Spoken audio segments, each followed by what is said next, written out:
la mediación formativa en los cursos de formación docente de EWAEM. Va a tener 10 minutos. Al minuto número 5, esto es la dinámica igual para todos, les vamos a avisar que van 5 minutos y cuando reste un minuto, otra vez les vamos a avisar para que agilicen sus participaciones. Pues muchas gracias. Bueno, nosotros trabajamos diferentes cursos de formación. Tenemos un programa de formación docente que en este año se convirtió en diplomado y que estamos estrenando. Y al inicio de cada uno de nuestros cursos, bueno, aparte de ese tenemos también un curso de asesoría en línea para preparar a los profesores para impartir asignaturas en modalidad híbrido virtual. Y en cada uno de nuestros cursos, no importa cuál sea, incluso para los cursos que damos con estudiantes, uno de los conceptos principales que manejamos es el concepto de la mediación formativa. Esta presentación que tenemos aquí es una de las presentaciones que utilizamos con los profesores y bueno, quería traerla para hacer unas reflexiones sobre ella, ¿no? Lo primero que nosotros hacemos en realidad es preguntarles a los profesores qué es la mediación formativa. Si ellos saben lo que es la mediación formativa, y les preguntamos también qué pasa con el modelo universitario. Una de las cosas que nos hemos encontrado a lo largo de todo este tiempo es que la mayoría de los profesores vienen en blanco. Vienen en blanco con respecto al conocimiento sobre el modelo universitario y específicamente sobre el proceso de mediación formativa, aun cuando se supone que los estrategas de la mediación formativa son los mismos profesores, ¿no? Ahora, esto no significa que no lo hagan, simplemente significa que no son conscientes de la forma en que están trabajando, es decir, no quiere decir que todos sean malos profesores y todos trabajen de una forma errónea o equivocada, simplemente quiere decir que el modelo no está interiorizado en gran parte de la comunidad académica universitaria y eso pues se puede deber a muchos factores, entre ellos, bueno, a que las difusiones o los mecanismos de difusión no han sido suficientemente efectivos como para penetrar en la comunidad académica, ¿no? Entonces, ¿qué les referimos nosotros? Bueno, pues que nuestro modelo universitario es todo este conjunto de finalidades, principios, las cosas que ya conocemos, ¿no? El que dicta el quehacer de la universidad. Y que en el caso del modelo universitario, en el caso de la mediación formativa está justamente en el área de formación. De las cuatro grandes dimensiones del modelo, hablamos de la dimensión de formación y en el caso de la mediación formativa es todo este conjunto de estrategias, de acciones que están centradas en ver que se desarrollen las competencias y se generen los aprendizajes en los profesores.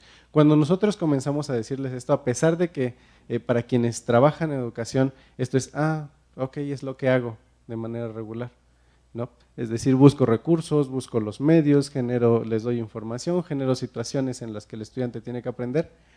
Aun cuando lo estamos platicando de esa manera, para muchos de los profesores resulta un lenguaje completamente extraño, ¿no? Es decir, el modelo en sí es muy, parece demasiado abstracto como para verlo en la realidad y eso es lo que nosotros hemos visto con nuestros propios profesores. Hablamos también, por ejemplo, de todos los objetivos y los actores de la mediación formativa.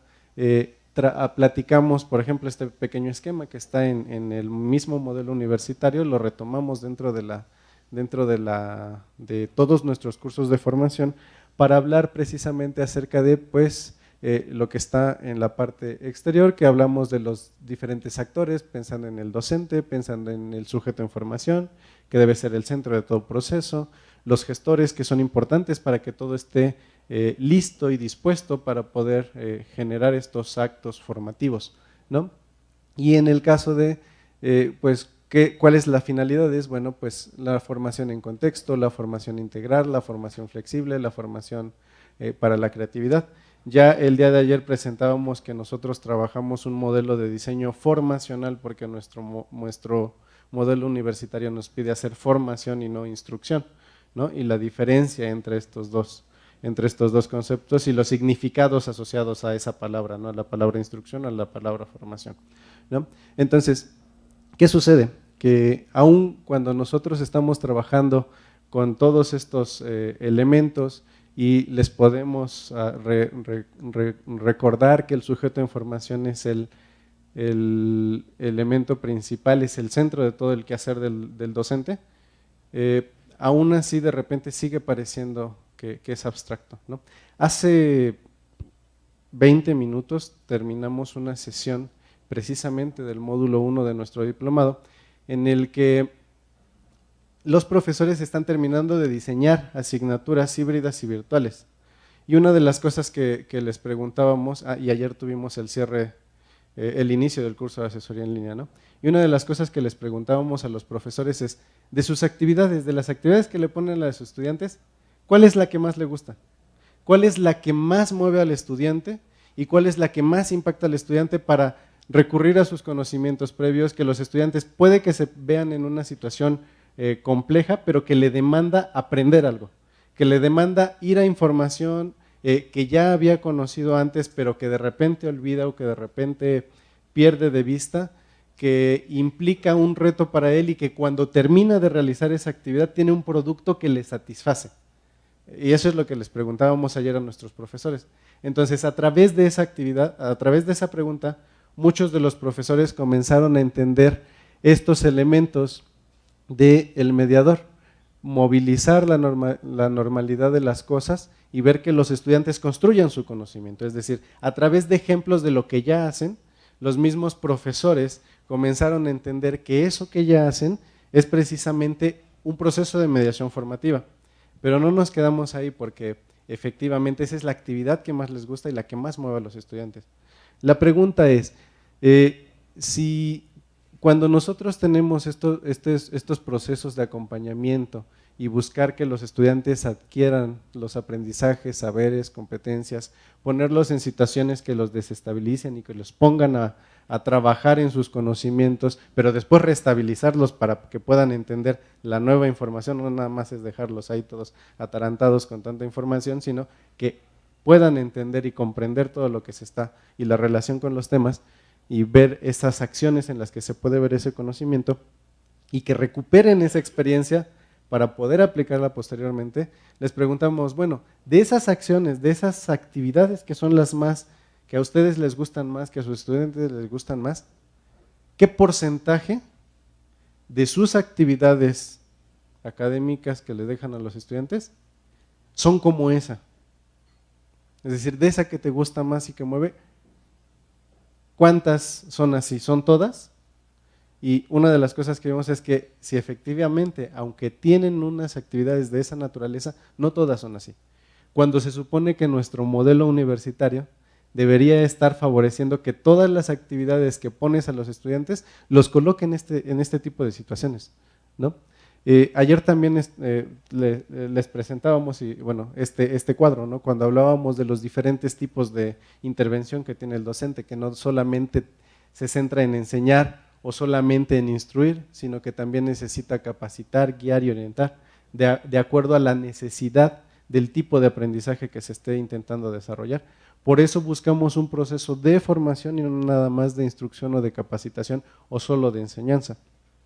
Otra de las cosas que nosotros intentamos hacer claras con los profesores tiene que ver con la conciencia entre la combinación entre los diferentes números, espacios y tiempos, ¿no? Es decir, cuando yo atiendo al estudiante de manera individual, presencial y síncrona, es decir, una asesoría uno a uno, o cuando yo atiendo al estudiante de manera grupal, presencial, síncrona, una clase normal o una sesión, una plenaria, pero también puedo atenderlos de manera individual, virtual, síncrona a través de una comunicación de mensajería instantánea, o individual, virtual, asíncrono a través de mensajes, o grupal, virtual, asíncrono a través de un foro. Es decir, una de nuestras principales ideas es que los profesores puedan ser conscientes del conjunto de herramientas que tiene, porque muchos de ellos los desarrollan por intuición, ¿no? Y desarrollan sus estrategias por intuición porque su formación no es en educación. Uno de los problemas de los profesores de la universidad es que no tienen formación en educación, pero en el momento en el que son conscientes de que pueden utilizar cada uno de estos recursos de manera realmente estratégica, como lo plantea el modelo universitario, entonces vamos a tener una mejora dentro de sus procesos formativos y cambiar precisamente procesos de enseñanza o de instrucción simplemente por procesos formativos que comprendan y que contemplen todos los elementos que implica el modelo universitario. Y una de las, ya para cerrar, una de las cosas que nos parece bastante interesante es que aunque este tipo de formación y capacitación la damos para que desarrollen asignaturas en modalidad híbrido virtual e impartan asignaturas en modalidad híbrido virtual, del trabajo con nosotros mucho de eso lo replican en sus asignaturas presenciales. Y pues nos da mucho gusto que cuando los vemos al final de nuestros cursos, una de las cosas que nos dicen es que ya lo probé y pues sí me funciona, ¿no? Muchas gracias.